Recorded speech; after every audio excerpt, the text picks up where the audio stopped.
block 2 of the tokens with a manifest and then block the other one. But he just has to really hope that those manifests are nothing. He has to hope that they are land or spells. If they are any sort of creatures, for example even a wingmate rock, this game is over. As soon as Ugin comes down in minuses, he just gets to go, okay, reveal my wingmate rock as my manifest, game.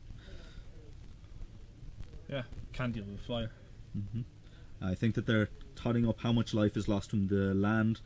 This is a difficult one. They're with the pain lands and the fetch lands. There is a lot of singleton life lost. Usually, though, you can try and figure out whereabouts. So we can see that walking through. There's a bit of a discrepancy, I think, between Tomas's phone and Francesco's paper and pen. Well, both players should have been keeping track of the life totals, that's for sure. No, well, no, I think they both were, and I mean, we don't all have the benefit, so I think that, yeah, Tomas's was correct. Okay, so making another manifest token, pass turn.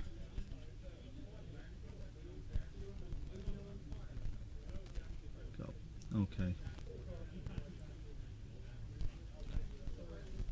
What did he draw? I think it's a Corsair. Is that Ugin? What is Ugin going to do? I think it's got a -5. I think it's got a -5. You can't deal with everything that's there. Yeah. So. And then +1 Elspeth. Yeah, I think that you're absolutely right the way you were saying it. And you just kind of have to hope that one of the he doesn't have a wingmate rock under there. Yeah. What would it would have to be if it was a wingmate rock or a rhino? Both of those are pretty terrible for Tomas. No. Why would the rhino do anything? It's got trample. Well, it has trample, yeah. So what happens is he gets... Yeah, okay. If it has trample, then yes, that makes it awkward. It's not if, it does. It does. That's a fact. That's a fact, yeah. So he gets... He's still dead, yeah. But we don't know. The aggro deck does play a lot of lands and spells. Yeah, it could be lands, it could be some Bile Blights. No, it won't be the Bile Blights. Those are gone. Those are straight out of his matchup. Yeah. Francesco not looking too happy, so I can't imagine that his manifests are anything but... He does get to protect... Like, if I'm Tomas, I'm going to want to jump 1 in front of one and 2 in front of the other, and then you get to Abzan Charm, give 2 +1/+1 counters and protect the one that's double blocked. Yeah. Valorous stats. I don't think that's the mode being chosen here. I think he's trying to get to answers, and that's a Valorous stance and Plains. Unfortunately, both of those do not answer anything Tomas is doing here. If I'm Tomas, I'm pretty happy in the knowledge that those manifests are probably nothing. More than likely, absolutely 0. Oh no, he's just single blocking. Oh, do you know what he's playing to? He's playing to ultimating Elspeth. Yeah. Straight up, ultimate Elspeth, make my 2 remaining soldiers flying. And he draws a Bile Blight. Wow. So yeah, what do you do here? He's on 5. Yeah, absolutely. Going to 4. So yeah, I've got enough mana. Fire off the Bile Blight right now. Does he have 2 Bile Blights? Looks like he has some amount of removal spells, but yeah. Do you go to the face? Oh wait, sorry. You. Yeah. Because the manifests are different. So yeah, this leaves him on 1. Yeah, manifests are unique. You would need to cast 2 Bile Blights to get rid of them. Same as morphs. Yeah. So what I thought he might have done is... Okay. Yeah, I see. Tomas cannot play it around Siege Rhino, so he does have to just try and kill Francesco. And yeah, I think Tomas played his way out of this. We thought that Francesco was in the driver's seat. He was very far ahead. There was a questionable play by Francesco earlier where he could have done something different. I don't... Could have cast the Whisperwood Elemental instead of the birds. Yeah, we were talking about that, but yeah, the point is, if you get the Whisperwood Elemental online earlier, it just generates so much advantage. Like, you keep making 2/2s. If any one of those 2/2s are anything relevant, like a Tasigur or a Siege Rhino or a Rakshasa Death Dealer, and here we do see that Ugin is such a huge card. Yeah, it's fantastic. It's single-handedly win the game. I don't think there's many cards that can win the game from that position the way that Ugin did. But winning is what Ugin did. It is. Absolutely is. I'd love to know what those manifest cards were. Did he reveal? He must have. I don't think he did. Yeah. That's always the strange one people keep bringing up of having to reveal manifested cards is a very strange one.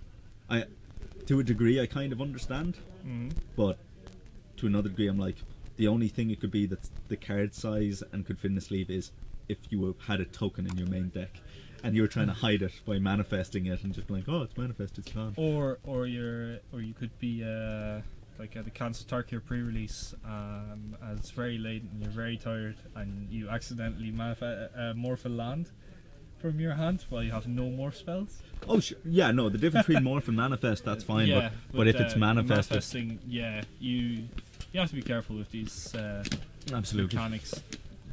Manifest obviously causing that fun interaction, and it's still a question you get frequently. What happens when you manifest a double-faced card? It is a 2/2. Yes, of course it's 2/2. That's clear. It's what manifest does.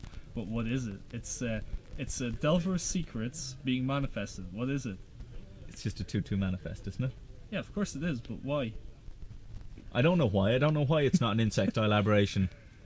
I know it's a 2/2. It's because, as Matt Tabak put it, you just invented triple-faced cards. Yeah. So it is the Delver's Secrets, but the way it works is that, for intents and purposes, it's manifested. Yes. Like I'm not going to. I don't know the ins and outs of it. I know that if you blink it, it'll come down as its back face. No, it comes down as the front face. Really? Okay. So it is just the Delver's Secrets. I know some of the rules for these silly purposes. Luckily that interaction's never going to happen, which is unfortunate. Not. Now, a lot of people are talking about there's with the new set coming out, Magic Origins, that it seems like there's going to be the legendary creatures that the Planeswalkers are based on, and then an actual like the Planeswalkers. So a lot of people are like, ooh, that's rumors. They might, yeah, they are. They might be double-faced. Absolutely rumors. But if you go back on what Wizards said about double-faced cards, they said, well, may have been a bit of a mistake. That was very awkward. Really? Did they say that? They were not very well received, apparently. By who? I thought everyone loved them. I thought in his Marrow State of the... I never get happy when I see a Delver. I love them. I think they're awesome. I thought in the State of Magic address, he was like, yeah, double-faced cards was absolutely thing. Plus, everyone loved them. As far as design works, because I wasn't actually playing during that whole block, but you know, when I came back to the game, I saw this whole double-faced card thing. I was like, oh wow. It seems a bit gimmicky. I thought it was, but then as soon as I played it, I was like, no, this is fantastic. I really enjoyed it. I'm sad I missed a lot of drafting with that. I was only playing some pre-releases. It does feature one of the double-faced cards does feature in my top 10 of favourite cards ever, which is Huntmaster. Huntmaster the Fells. That man standing there with his axe. I'm so split on that card because every time it just felt awful. I felt like I could do more powerful things at turn 4. Everyone gave out to me because you're like, no, you're a noob, you don't know what you're talking about. I still feel that way every time he used to come out and just get Doombladed. Yeah, he used to just come out and get Doombladed, and I'm like, but that happens to Tarmogoyf as well. It does. Okay, I'm just going to grab something, so I'll leave you to talk away for a bit. Yeah, so we've had 3 rounds here. We've seen various things. This is for people just tuning in or haven't watched us before. We are streaming a standard event in Gamersworld in Dublin. You can see the nice shop name there on our play mat. Yeah, this is part of a league. I can't say monthly league because it's not monthly. It runs per season. During these leagues, players accumulate points and they receive prizes at the end, as well as a invitation to the player championships that we organise once a year. Yeah, so the player championship is not much details on it. I was one of the players last year, so was Eamon. It's good fun. You play several formats. It was actually the first event that we ever live streamed. It was very interesting. The player championships. It was fantastic. Great fun. Great fun. Hoping to get there next year, right? Absolutely. So, I just found out we're only going to be having 3 rounds.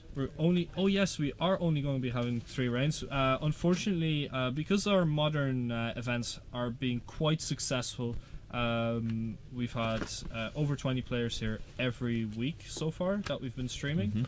Very successful. Unfortunately, it's going at the cost of our standard group. Mainly because a lot of the players who usually come in and play standard are otherwise occupied or practicing for the upcoming GP in Liverpool hosted by Channel Fireball, which looks very exciting. So a lot of players drafting, playing sealed, preparing, getting familiar with what cards you want in your draft decks and your sealed decks, how to make the best of a bad pool.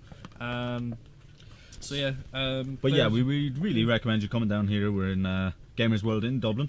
We'd recommend you coming down. We have drafts on Tuesdays, Wednesday is Modern, Thursday is Standard, Friday is F&M Sealed and Commander, and on Saturdays then we usually have events. If you go onto the Facebook page, find out MTG in Ireland or Gamersworld, you'll be able to see MTG in Gamersworld, and the Irish Magic page is This Is Irish Magic. Of course, follow us as well at Serious MTG on Twitter, and on our Facebook page, Serious Business. You'll also find myself and Adam Alexander. We do drafts. We put them up on YouTube. We are Draft Punks. We're also stream on Twitch every so often at draft_punks. We're also on Twitter. All of that sort of stuff at Draft Punks. Yeah. So you'll be able to find us if you're interested in that sort of stuff. Yeah. So if you're not watching from Ireland, of course, then if you're ever here, if you're ever on holidays for a visit, come down, play some Magic with us. We'd enjoy that. Absolutely. You know, me being Dutch myself, I've been posting this in whatever Dutch community I can find, most notably Nader Magic, which is also a big site for selling cards, singles, big Magic community. Nice people, lovely guys, very awesome. We have a very multi-cultured shop here, plenty of different people, so it's great. So yeah, we're going to sign off here from Gamersworld with me, Eamon Jones. Me, Sandra Rars. Thanks for watching, and we hope to see you again at our Modern Wednesday next week. Absolutely. Good luck and good night.